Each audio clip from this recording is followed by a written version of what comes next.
Financial independence and retire early, or the FIRE movement, it's something you might have heard of before, but if you've not, hang on for a second, I'm going to talk to you a bit more about it. But if you have and you thought it's a crazy idea, it's just too far-fetched, hang on for a while as well, because I'm going to talk to you about why I think it's great, because it asks us four really big questions in life.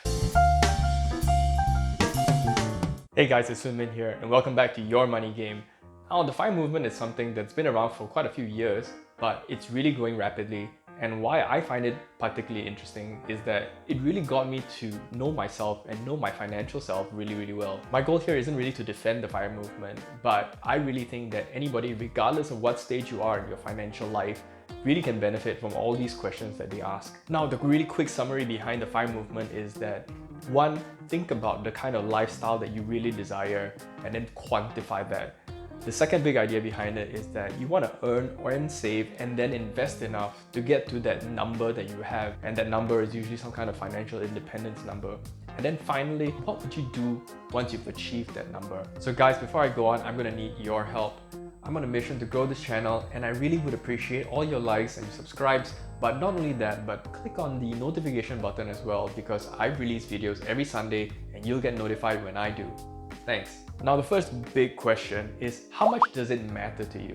It is anything that you spend on. This question really helps us break down two smaller things, which is, first of all, do I really need this thing? And if the answer is yes, do I really need the best? To give you an example from my life, how much does coffee matter to me? It matters quite a lot because I really enjoy it.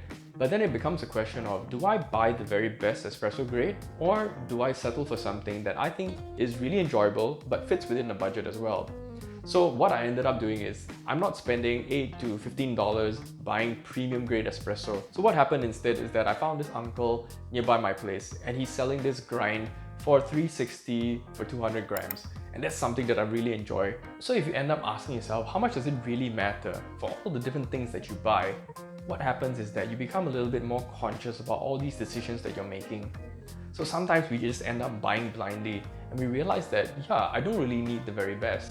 But then you might have revelations that tell you, hey, there's this thing that really matters to me, and I'm willing to pay a little bit more. I never thought I would care so much about noise cancelling headphones, and I ended up spending a premium. $500 for a pair of headphones is something I never thought I would do.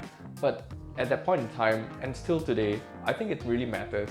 So I don't regret the decision, but at the same time, it helped me think about why it mattered so much to me. So keep asking yourself, how much does it really matter? And then be more conscious about the things that you buy. The next big question that the FIRE movement asks is, how much do you really need? And this is where it might get a little bit scary because math starts to come in. So this question becomes really powerful when you pair it with the first question of, how much does it really matter? Because what it helps you figure out is two big things. First of all, what are your wants and what are your needs? And then, how much do they cost? It might sound like a lesson plan from primary school, but trust me, it's not something that a lot of people have thought about and broken down. So the first time that I encountered this question of how much do you really need was in the book Money Master the Game by Tony Robbins. I'm going to give you a link below so you can check out the book itself. So what happened is that he asked people, how much do you really need in retirement? And what he found was that a lot of people were giving him really ridiculous sums, like, I need $5 million, $10 million to have a happy retirement. Now put yourself in the shoes of that guy who might think he needs $5 million or $10 million to be happy.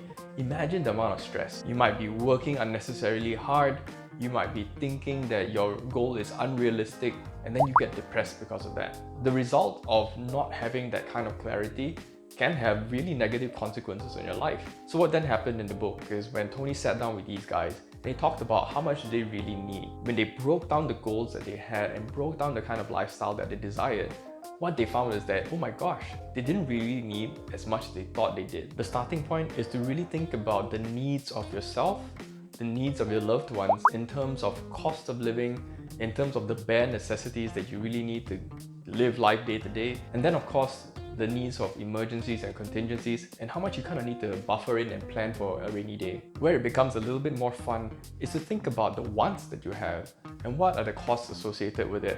So for me, when Virgin Galactic launched that whole platform for you to be a space tourist, I remember seeing the cost, and the price tag was around 300,000 US dollars. I think the more I thought about it, and I realized that yeah, it's a nice fantasy, but I didn't really want it that much. So instead of that 300,000 US dollar price tag, what I figured is that what really mattered and what I really want is to go on hikes every year. It's something that I really enjoy, and I think I'd be able to do it within a fair budget. And then for those of you who are in relationships, you get to ask the question of what is this kind of dream life that both of you want to live? Does it involve a lot of travel? Does it involve a lot of high-end dining? The next big question the FI movement asks you is, what would you rather do with your time? So say for example, you've broken all those costs down and you reach that financial independence number. Yeah! What exactly are you going to do? It's not as if you need to retire, but what it gives you then is an option to decide. Do you continue working in a job that you might like? Or do you want to do something completely different for the rest of your life? Now imagine if money wasn't the sole purpose of you working. What would you rather do instead? And it doesn't really mean that you have to stop working to do something that's completely without income. So say for example, you always wanted to be a barista. You like the idea of learning how to make coffee, but right now you're in a high-ranking position and you just can't really make that kind of compromise. If you then had a choice that it's okay to take that pay cut, but you get to learn a new skill, enjoy it, and make a little bit of money, that's the kind of decisions that you can make once you achieve that financial independence number. Now the final big question can be a little bit intimidating. How can you build that plan to get towards that goal? Here's where the rubber hits the road. If you are motivated and you have this target that you want to accomplish, it becomes a series of decisions.